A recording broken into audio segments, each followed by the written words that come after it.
What up, y'all? This Wami here. I'm here today making this video because last night I was working on a project file, and I kind of figured that I would have no use because I'm not going to end up finishing the song, so why not make a video on it? Because there might be someone out there that's trying to make this genre of music, and I might be able to give some tips and tricks to getting that genre of music that they want to make. I don't know the exact genre of it. I know it's some type of electro house kind of vibe. I don't know if it's big room, future bounce. I think it's kind of in a mixture, but I think regardless it still sounds pretty good.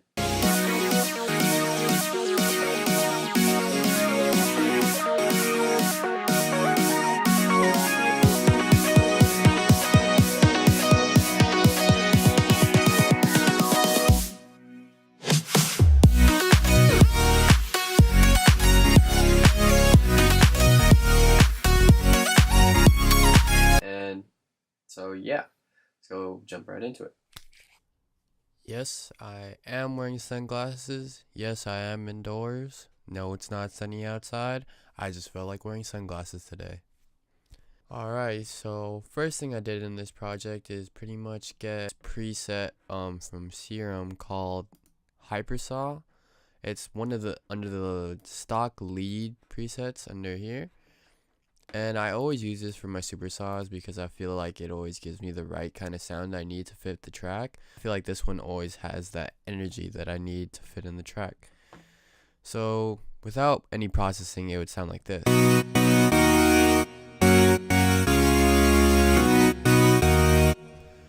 Yeah, nothing too special really. So I started off with some EQ, just a bunch of subtracting, getting rid of any harsh frequencies, and I compressed it with OTT. And then here's where the processing gets a little different. I ended up using a flanger to give it more of vintage retro vibe. This is just a stock init preset for Logic's internal flanger, and it sounds like this now. But I felt like it just didn't give it a weird enough sound for me, so I actually ended up using Valhalla for frequency echo, and I have this preset I made that gives this weird, it's almost like another flanging effect. Oh yeah, and by the way, I forgot to mention that I put a phaser on the FX tab of the preset itself just to give it more of that weird feel. But yeah, with this Valhalla echo, it gives it another phasing, flanging effect. I'm not really sure how to explain it, but just listen to what it sounds like with and without.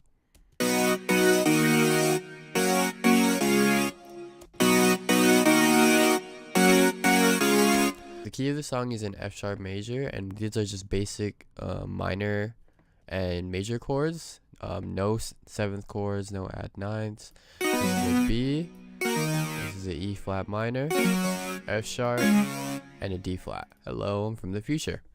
So one thing I forgot to mention when I realized when I was editing the video is that you shouldn't be afraid to be experimental with your chord placements. Like, don't always have it on the downbeat or the upbeat of every bar. I feel like this gives a different type of vibe when you're kind of making this music in this 120, 128 range. It can really change the impact and direction of your melodies ideas, and this one kind of just worked, even though it's not directly following the melody, or the bass isn't directly following the melody, but having it off by just that little beat can really make a difference. I just wanted to mention that because I feel like it's pretty crucial, have more impact in your grooves.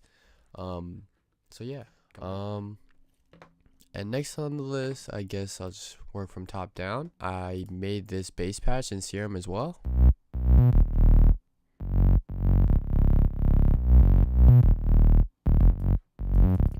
So yeah, MIDI is just following the bass notes of each chord, except for right here. I just found some pocket notes that can make the groove a little bit more bouncy. Super simple preset I made. It's honestly just a default saw, normal sub, and I just low passed it a little bit. I just wanted to give it that rough harmonic feel when I distorted it, and you can't do that with just a sine because the edges are rounded. You need something sharp for your waveform, to give it that real nice grit. And then I just did some subtractive EQ around the 300, 400 range, just so I can leave space for other things in the track. And then I saturated it with sausage fattener. Nothing too crazy, just 6% and 11% color. Not too much OTT, just 27%. I was going for a really gritty bass when I was making this, so I kind of knew how I wanted to process it in order to make it sound the way I wanted it to. But even then, I felt like it wasn't enough, so I just added a big crusher on top of that, and so only under a 50% mix, so it's not impacting it too much, but for some reason you could still really hear it in the mix. And I'm doing this little boost over here just so I can make the frequencies that are getting big crush shine a little higher. It probably would have been smarter to put it after the big crusher, but I just wanted to make sure that the harsh frequencies that I didn't want were being processed extra. And then this is just to keep it all in mono. Let's get into the leads now. So for these leads, I wanted something really soft and with that pitchy attack, and this was the first one I picked. It's a silent preset.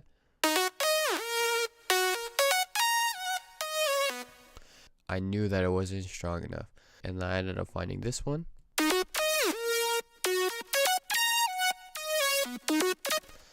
And they just gave two different types of sounds, two different bodies, and I knew that they would be perfect together once you layer them. One is a little bit more wider, and this one's a little bit more straightforward. So that just makes it easier to layer. That's what you should always go for when you're layering, because if you fill out the frequency range that you're aiming for with a good stereo image, I think that you'll always get the job done with less layers. As long as it sounds full, I think that'll always get the job done. And then of course, just another preset to add on to the transient, and it actually gave it this really nice pitchy effect. It's just a serum preset I found as well. Echo Soundworks is the plug, so you should go check them out. So yeah, we have this preset. It just sounds like a bell, but on top of everything, it just gives that really nice tone, and it gives that transient I was looking for.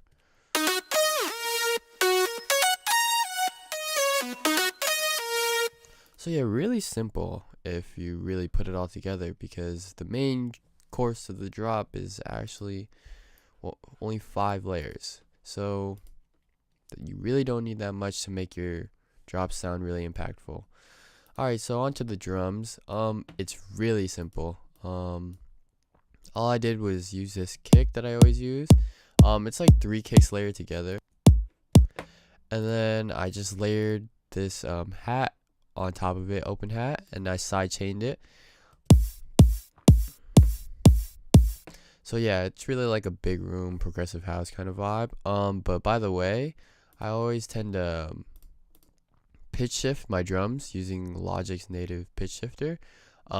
There's a few presets that always work when I'm trying to get this job done.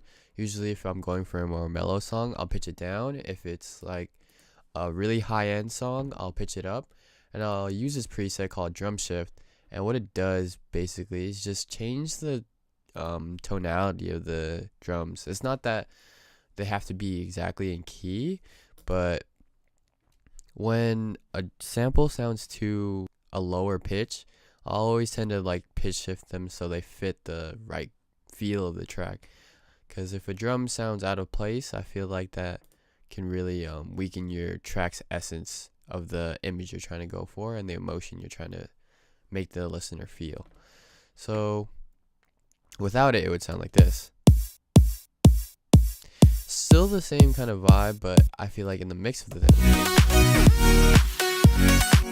if you notice it, it doesn't really fit right in the mix, and I think that's because it just sounded too low of a pitch.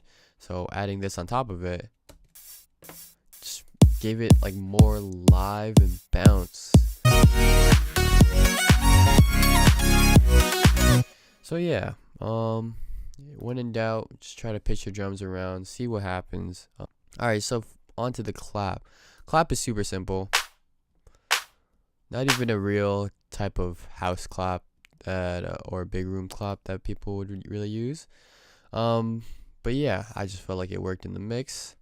Just some subtractive EQing on each of them to make sure they all fit together. But my theory for coming up with claps is probably really unorthodox. I'll just pick a bunch of clap samples. In this case, I picked 3 clap samples. Whichever ones I like and sound the best while I'm playing the track through. I'll just pick 3, put them all together. Don't even touch the volume, and I'll play it and see which clap is the most prominent when they're all at the same level. So yeah, sorry if that was really loud, but I noticed that the middle one was the loudest one, so I kept that one at the best or highest volume, so that's the most prominent in the mix. And then I use this one for a more wider clap. And then of course you need a pre-shifted clap just to make sure, you know, that you give that swing and groove that you need in these kind of house songs. And then of course, just a little impact. So yeah, all I did in the next drop was just have an LFO on the saw chords this time, just so it gives it more movement. And then I added this little top loop, and again, it didn't really give this vibe I wanted it to, so I ended up using a pitch shifter again on the top loop.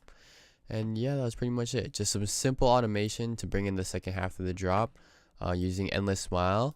All I did for the buildup was make this or use the same chord progression, filtered in the leads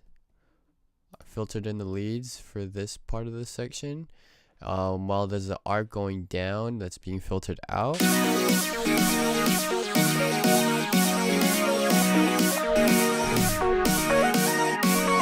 Endless Smile right here, having a low pass on the kicks while they build up, a little triplet groove, and the drum fill. That's pretty much a drop.